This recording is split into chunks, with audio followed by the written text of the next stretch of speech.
শাস্ত্র জ্ঞানহীন বুদ্ধিহীন বিদ্যাহীন এবং ভক্তিহীন আমি অধম কুমারী সবর্ণামণ্ড এবং আমার ক্ষুদ্র সম্প্রদায়ের পক্ষ থেকে আপনাদের শ্রীবাদ করতে অনন্ত অনন্ত কোটি ধন্যবাদ।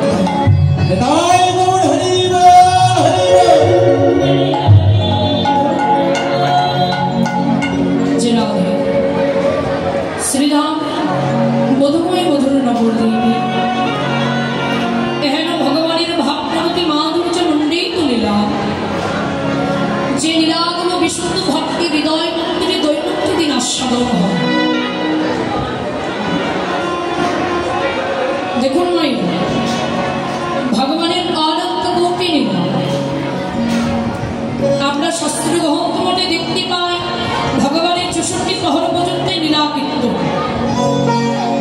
ভগবান এই লীলা কীর্তনগুলোকে অবতার কেন করেছেন? একমাত্র প্রাকৃত জগতের জীব এবং জগতের শিক্ষার জন্য। ভগবানের লীলাগুলোকে অবতার করবার একটি কারণ, সেটি হচ্ছে এই অনন্তময় দুরাচারী বিবাচারী পাপাচারী জীবদের জন্য শিক্ষা দেওয়ার জন্য মহাপ্রভু তার লীলাগুলোকে অবতার করেছেন। এতক্ষণ যে লীলাটি আস্বাদন করেছে, লীলাটির নাম ছিল ভগবান শ্রীকৃষ্ণের গমনগোষ্ঠ লীলা। এখন আপনারা গমনগোষ্ঠ লীলা আস্বাদন করেছেন, তাহলে গমনগোষ্ঠ লীলার মধ্যে ভগবান শ্রীকৃষ্ণ কি করেছে? তার লবলক্ষ ধেনু 24 জন সখাগণকে নিয়ে গিয়েছিলেন কোথায়? গোচারণে খেলা খেলবার জন্য, তাই তো? মায়ের কাছ থেকে বিদায় নিয়ে ভগবান গোচারণ খেলা খেলবার জন্য গেলেন, কিন্তু ভাগবতে বললেন যিনি আসল ভগবান তিনি কখনো গোচারণ খেলা খেলেনি। যিনি আসল রাধারানী তিনি কোনোদিন কৃষ্ণ বিরহের জ্বালায় কাঁদেন। তাহলে কেঁদেছিলেন কে? বাবারা ভেবে দেখুন, ভগবান শ্রীকৃষ্ণ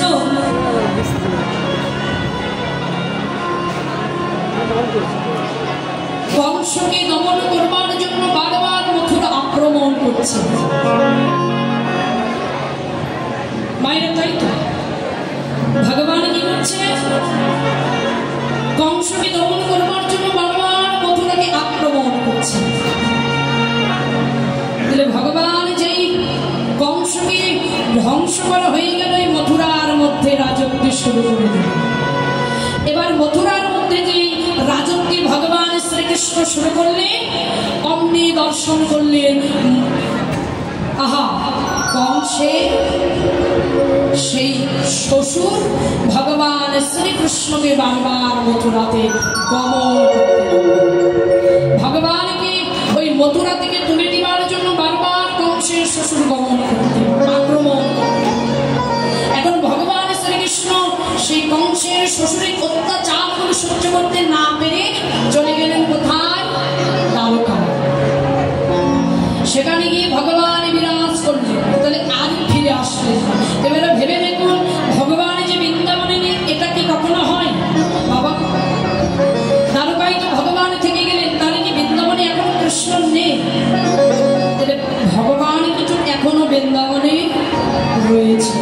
তাহলে যেগুলো মথুরায় দ্বারকায় অবতার করছেন, তাহলে তারা কারা? বলছেন তারা হচ্ছে কৃষ্ণ অবতার,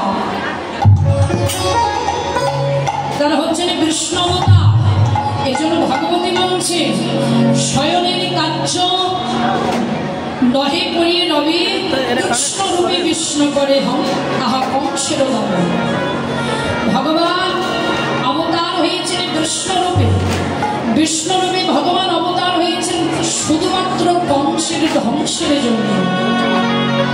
তাই যিনি আসল কৃষ্ণ তিনি কিন্তু প্রত্যেকক্ষণ বৃন্দাবনে গমন করছেন।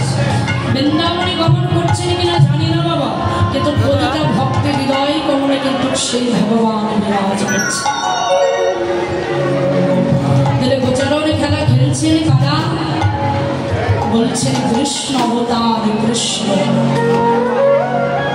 তিনি জগতের যে আছে। কেন মায়েরা?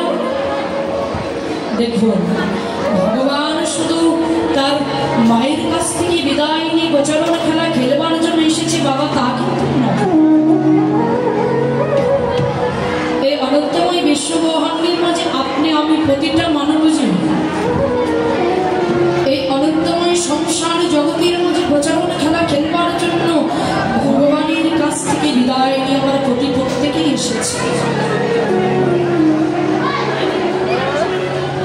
ভগবানের সদাগণ হচ্ছেন শ্রীরাম সুরাম, আর আমাদের গোচারণ খেলাটা কোথায় খেলছে? সংসার জগতে। আমাদের সংসারের সদাগণ কারা? বলছেন স্ত্রী পুত্র কন্যা।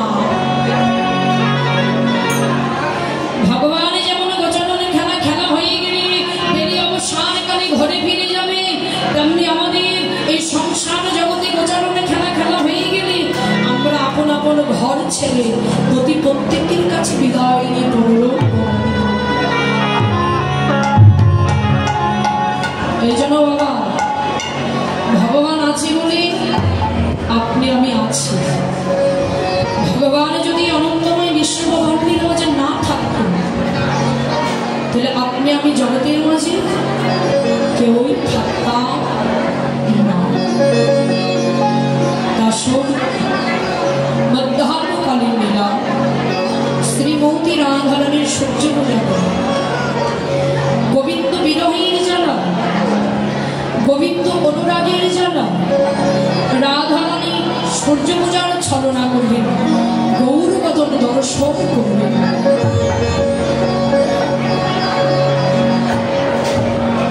ভালো পূজার ছলে শ্রীমতী রাধারানী কানো পূজা করবেন, আর সেই লীলাটি আমরা আস্বাদন করব। লীলা পরিবেশনায় আমার অনেক ভক্তি বিচ্ছেদের রসভাস হবে। নিজ সন্তান মনে করি, নিজ আদরের চক্রবর্তী মনে করি, সকলেই ক্ষমা সুন্দর।